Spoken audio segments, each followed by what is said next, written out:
한국의 방위산업이 점차 위상을 높여가고 있다는 사실은 관심이 있는 분이라면 다들 아시는 이야기라고 생각됩니다. 스톡홀름 국제평화문제연구소에 따르면 한국의 무기 수출은 2010년부터 2014년과 2015년부터 2019년 사이에 143% 증가하여 상위 10대 수출국 목록에 진입되었는데요. 10대 수출국 목록에서는 8위라는 기록적인 순위를 만들어내어 업계의 주목을 이끌어내고 있습니다. 그에 반해 2017년부터 2021년 전체 주요 무기 수출의 19%를 차지한 러시아가 수출이 26% 감소했다는 발표 전해진 상태입니다. 한국이 무기 수출이 높아진 것에는 지난 2022년부터 시작된 폴란드와 무기 수출 계약권으로 인한 것으로 볼 수 있는데요. 폴란드는 한국으로부터 K2 전차, K9 자주포, FA50 경공격기 등의 무기를 수입해갔습니다.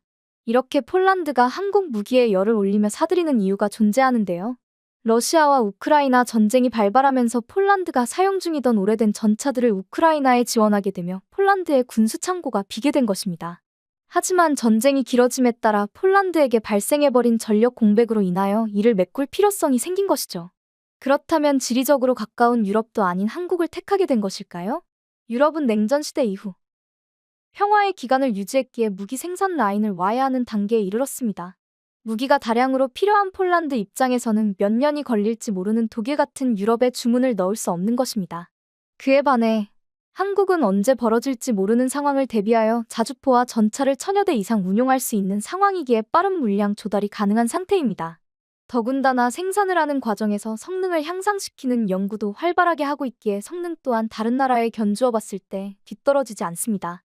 그와 동시에 가격 면에서는 유럽의 무기보다 저렴하기에 폴란드에서는 한국이 최적의 나라로 발탁된 것입니다. 그 외에도 무기를 수입하는 이유는 또 있습니다. 바로 언제 발발할지 모른다는 불안감 때문이죠. 폴란드는 독일에 의하여 침략당한 역사가 있기에 안보가 얼마나 중요한지 잘 알고 있습니다. 만일 우크라이나 혹은 벨라루스가 무너질 경우 폴란드 또한 공격당할 수 있다는 두려움이 있기에 이번 기회에 안보를 확고히 하려는 의지가 있다는 것이 전문가들의 의견이라고 합니다. 이 외에도 최근에는 폴란드뿐만 아니라 중동인 아랍에미리트에서도 국산 헬기인 수리온을 수입하려고 하는 움직임을 보여 한국의 방산 사업에 청신호탄이 계속될 전망입니다. 이런 상황에 발맞추어 한국 무기의 성능을 직접 경험했다는 이야기를 발견하게 되어 여러분께 공유하고자 합니다. 해당 사연은 SNS 내용을 바탕으로 재구성된 스토리입니다. 안녕하세요. 저는 폴란드 군인인 아가타 부드니스라고 합니다. 저에게는 장난기가 많지만 항상 의지가 되는 오빠가 있었습니다. 그런 오빠의 꿈은 가족을 지킬 수 있는 군인이 되는 것이었어요. 하지만 그 꿈을 이루기도 전에 오빠가 갑자기 쓰러지는 일이 발생했습니다. 그리고 손을 쓸 수 없을 정도로 암이 진행되었다는 것을 알게 되었어요. 처음에는 저희 가족들도 희망을 가지고 있었습니다. 오빠도 병실에 누워있는 동안 금방 퇴원할 수 있다는 희망을 가지고 있었어요. 하지만 저는 그때 가슴 한켠으로 오빠가 병상에서 일어나 군인이 될 일은 없을 것이라는 사실을 깨닫고 있었습니다. 역시나 기적은 일어나지 않았습니다. 오빠는 그렇게 세상을 떠났고 남은 것이라고는 군인이 되고자 했던 오빠의 굳은 의지뿐이었죠. 떠난 오빠를 그리워하던 저는 모든 것이 제 탓이라는 생각도 들었습니다. 오빠가 퇴원하지 못할 것이라고 생각했기에 그렇게 된 것이라는 생각에 휩싸여 한동안 아무것도 하지 못했어요. 그리고 저는 한 가지 방법을 생각해냈습니다. 바로 오빠의 꿈을 대신 이루기로 한 것이죠. 그래야만 오빠가 마음 놓고 눈을 감을 수 있을 것이라는 생각도 했거든요.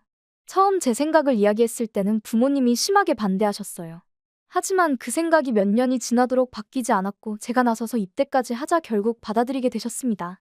막상 입대를 하게 되고 나서는 포기하고 싶은 순간들이 많았습니다. 하지만 힘들고 지칠 때마다 오빠를 떠올리고는 했어요. 오빠와 함께했던 추억과 군인이 되고자 했을 때 처음으로 눈을 반짝이던 그날을 생각했습니다. 항상 훈련을 받을 때도 오빠와 함께 있는 듯한 느낌이 드니 더 힘을 낼 수 있었죠. 저는 그렇게 폴란드의 이름을 드높이는 군인이 되었습니다. 처음에는 오빠의 꿈을 대신 이뤄주겠다는 일념 하나로 군인이 되고자 했지만 현재는 그 누구보다 군인에 대한 긍지를 가지고 있습니다. 아무래도 모병제로 군인을 육성하고 있기에 제 동기들도 군인에 대한 자부심이 높은 편입니다. 그래서 군대 이야기만 나오면 살벌하게 나를 서서 이야기할 때가 많죠. 폴란드가 러시아 및 우크라이나와 근접한 곳에 있다 보니 날이 갈수록 군대의 역할이 점차 커지고 있습니다. 현직 군인이다 보니 점차 안보에 대한 부분이 강조되는 것이 훈련을 통해 드러나고 있는데요. 실전 훈련이 강조되면서 점차 훈련 강도도 높아지고 있는 추세입니다. 더군다나 저희가 이용하던 많은 무기들을 우크라이나에게 지원을 해줬기에 저희가 지킬 수 있는 방도가 없던 참이었죠. 사실 처음부터 한국 무기를 들여올 생각은 없었던 것으로 압니다. 당시 독일의 무기를 수입해올 것이라는 이야기가 돌았지만 막상 수입한 무기를 사용하기 위해서 확인하던 과정에서 문제가 발생했습니다. 저 또한 그 과정에 투입되었는데 부품의 문제가 상당 부분 있었습니다. 수리에만 자그마치 1년 이상 걸린다는 이야기를 듣게 되어 당장 실전에 사용할 수 없는 무기라는 판단을 내리게 되었죠. 그런 무기를 수입해봤자 저희의 전력만 갉아먹는 꼬리기의 윗분들은 수입을 하지 않기로 결정하게 되었습니다. 솔직한 심정으로는 저는 오히려 잘 되었다는 생각도 하긴 했습니다. 저는 독일 무기를 주로 사용하긴 했었으나 독일 무기는 더 이상 수입하면 안 된다고 생각했거든요. 이미 지난 일이라고는 하지만 폴란드와 독일은 좋은 관계라고 볼 수 없기에 독일의 무기를 수입하는 것을 반대했습니다. 차별주의자라고 말한다고 해도 어찌할 도리가 없네요. 저에게는 독일이 그렇게 좋은 이미지가 아니니까요. 하지만 막연하게 독일 무기를 수입하지 않는 것을 좋아할 수는 없었습니다. 군인의 입장에서는 언제든지 러시아가 저희를 침공할지도 모른다는 안보의 위협이 느껴지던 시기였으니까요. 그런 상황에서 무기가 없다는 것은 저희를 더 불안하게 만들었습니다. 말 그대로 무기 없이 맨몸으로 싸워야 하는 상황이 발생하지 않기만을 바랄 수밖에 없었죠. 무기가 들어온다는 소식은 없었고 독일에 이어 미국에서도 폴란드에서 원하는 정도의 무기의 수량을 만들어낼 수 없어서 계약이 이뤄지지 않고 불발되었다는 소식만이 들려올 뿐이었습니다. 항상 그런 이야기를 듣게 되니 자연스럽게 사기가 떨어지는 것은 어쩔 수 없더군요. 하지만 후임들에게 영향을 끼칠까봐 저와 동기들은 실망하지 않은 척했습니다. 저희들이 반응을 보이면 더 흔들리기 마련이니까요. 그러던 어느 날, 저는 새로운 소식을 듣게 되었습니다. 한국 무기를 수입한다는 이야기였죠. 솔직히 그 이야기를 들었을 때는 의아했습니다. 제가 한국이라는 나라에 대해서 어느 정도 알고 있었거든요. 친구 중에 한 명이 한국인이었기에 한국으로 갔던 적이 있었습니다. 휴전 국가라는 말을 듣고 꽤 걱정을 하며 갔던 기억이 나는데요. 정작 한국에 도착했을 때 제가 느꼈던 것은 전혀 휴전 국가라는 생각이 들지 않았다는 겁니다. 현지의 사람들은 모두 평온하게만 보일 뿐이었죠. 오히려 걱정을 한 채가 이상하다는 생각마저 들 정도였습니다. 이런 경험을 가지고 있던지라 저는 그다지 큰 기대를 가질 수 없을 것 같았죠. 그런 평온한 나라에서 무기를 만들어봤자 제대로 된 것이 나올 리가 없다고 생각했습니다. 하지만 제 생각이 잘못되었다는 것은 얼마 지나지 않아 알게 되었습니다. 그날은 평소와는 다른 훈련이 있었습니다. 바로 새로 들여온 천무, 즉 호마르케의 성능을 확인하는 날이었거든요. 저는 별다른 기대 없이 훈련에 들어가게 되었습니다. 제가 기대감 자체가 없다는 것을 알았는지 후임이 저에게 정부에서 구입한 천무의 성능을 알고 있는지 묻더군요. 그러면서 지인이 한국에서 천무를 처음 봤을 때 위험을 느꼈다는 이야기를 신이 나서 했습니다. 한참 한국 무기를 수입한다는 이야기가 돌 때쯤 다른 부대에서 한국까지 가서 천무 운용 교육을 받았다는 이야기를 들은 적은 있었습니다.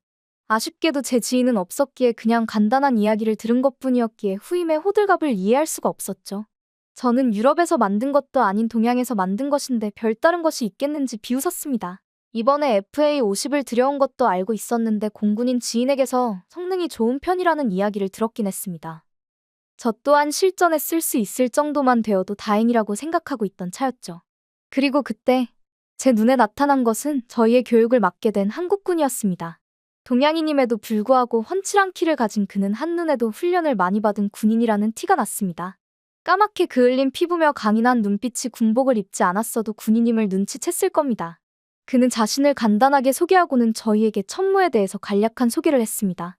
가장 기억에 남는 것은 1분 동안 12발을 연속 발포한다는 설명이었습니다. 심지어는 각각 다른 12개의 표적을 타격할 수 있다고 하는데 처음에는 그저 허풍이 아닌가 하는 생각이 들었습니다. 정밀 타격을 해야 한다는 소리인데 그렇게 하기에는 너무 세밀한 작업이 필요하다고 생각했거든요. 제가 혼자 다른 생각에 빠져 있는 와중에 천무와 관련된 이야기는 계속되었습니다. 설명 중에 제 귀를 사로잡았던 것은 천무의 다연장 로켓 발사 시스템이 한국의 독자적인 기술로 개발되었다는 것이었죠. 원래는 구룡이라는 최초로 다연장 로켓을 개발했었는데 노후화로 인하여 천무를 개발해낸 것이라고 하더군요. 화력과 정확도, 사거리까지 더 능력이 상승했다고 지속적인 설명을 하는 그의 얼굴에는 뿌듯함이 깃들어 있었습니다. 허풍이라면 얼마든지 비웃어야겠다고 생각했을 무렵 시범을 시작한다는 말과 함께 천무를 움직였습니다. 목표 지점을 향해 발사되는 순간 마치 천둥이 몰아치는 듯한 소리가 나면서 뒤이어 멀리에서 굉음이 들려왔습니다. 순식간에 목표 지점에 도달한 로켓은 다른 지점에 떨어지면서 커다란 흙먼지를 피어나게 만들었습니다. 저는 그 광경을 보고 처음으로 감탄이 나올 수밖에 없더군요. 3초간은 정말 쥐 죽은 듯한 침묵으로 일관했습니다. 저뿐만 아니라 천무의 위력을 탐탁지 않아 하던 수많은 군인들의 생각을 날려버린 기회였다고 생각합니다. 그날 훈련은 정말 모두들 평소보다 더 집중하여 교육을 받게 되었어요. 폴란드의 국력을 한 번에 올리는 기회라는 생각도 들어서 그런 듯 하더군요. 저는 그제야 한국의 무기에 관심을 가지게 되었습니다. 훈련이 끝나고 저는 K9과 천무 등 여러 한국제 무기의 시험 영상을 보게 되었습니다. 사실 그 영상들은 본 적이 있던 영상들이었습니다. 동료들이 저에게 관련 영상을 보여준 적이 있었거든요. 그 중에서 제 눈을 사로잡았던 것은 자주포 K9의 영상이었습니다. 눈길에도 아무 문제 없이 운행되는 것이 놀랍더군요. 심지어 속력을 내는 것도 가능한 일이라서 깜짝 놀랐었습니다. 저는 그 외에도 수리온이라는 헬기를 보게 되었죠. 헬기도 생각보다 많은 도움을 주는 것 중 하나인데요. 아랍에미리트가 수출을 해갈 수도 있다는 기사를 보면서 이제까지 한국 무기에 대하여 별다른 관심이 없었던 제가 무식해 보이는 순간이었습니다. 그렇게 경험을 하고 나서야 저뿐만 아니라 무기의 성능을 무시하고 있었던 사람들은 입을 다물 수 있었죠. 그 후 저는 다른 사람들보다 한국 무기에 관련된 관심도 높아졌고 자연스럽게 한국에 대한 관심이 더 높아졌죠. 저는 그 덕분에 한국 친구가 굳이 한국에 가지 않더라도 이유 없이 저 혼자서라도 가게 되었습니다. 다시 찾은 한국은 여전히 평화로웠고 굉장한 무기를 만드는 나라처럼 보이지는 않았습니다. 오히려 평화로워 보여서 전쟁과는 관련 없는 나라처럼 보였죠. 한국에서 가장 기억에 남는 것을 꼽자면 두 가지였습니다. 첫 번째는 한국 남성이라면 국방의 의무를 가지고 있어서 기차역에서 군인복을 입은 젊은 남성들을 만날 수 있다는 것입니다. 그 상황을 통해서 한국이 안보에 신경을 쓰고 있다는 것을 현실적으로 느낄 수 있었습니다. 다른 하나는 바로 전쟁기념관과 식민지 역사박물관이었어요. 폴란드도 한국처럼 슬픈 역사를 가지고 있습니다. 그래서 한국이 겪은 수모가 남의 일처럼 느껴지지 않더군요. 폴란드는 독일에 의하여 2번이나 멸망한 역사를 가지고 있습니다. 그런데 한국이라는 나라는 그 모진 경험 속에서도 어떻게든 국가를 지켜냈다는 것이 대단하게 느껴지더군요. 물론 그 이면에는 군인뿐만 아니라 나라를 지켜내기 위해서 노력한 많은 사람들의 염원이 숨어 있었기에 가능한 일이었겠죠. 그렇다 보니 한국에 대한 연대감까지 드는 것 같더군요. 저는 현재 천무 아니 호마르케이를 통해 폴란드의 안보를 더욱더 견고히 하고 있습니다. 앞으로도 폴란드와의 관계가 돈독해져서 많은 교류가 있으면 좋겠네요. 한국의 안보를 위해 노력하는 많은 분들을 저 또한 응원하겠습니다. 오늘의 사연 어떻게 보셨나요? 저희는 여러분의 사연을 기다리고 있으니 소개해주고 싶은 사연이 있으시면 언제든 제보 바랍니다.